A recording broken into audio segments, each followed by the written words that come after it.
Okay guys, this is part two. I found like I said, my split trigger, which I guess is an issue with these things. It's really poorly made if you think about how weak that is.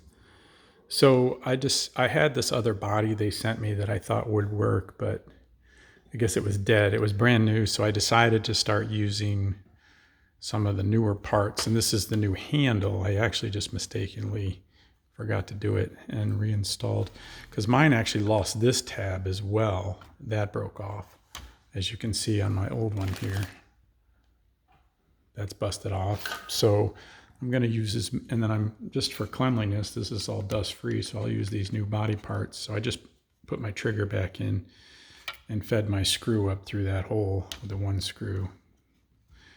And now we will move forward and get the motor on there. I'm going to get a vacuum cleaner though, another one, obviously, and vacuum out this motor. This motor, the new motor, is seized. There's a possibility it got wet during the hurricane. That's what I'm thinking, because it looks brand new, but I do see some oxidation on the screws, so I think this went underwater. Anyway, I will put as many new parts as I can back in that are not electronic, plastic-wise, for cleanliness, and see how it goes.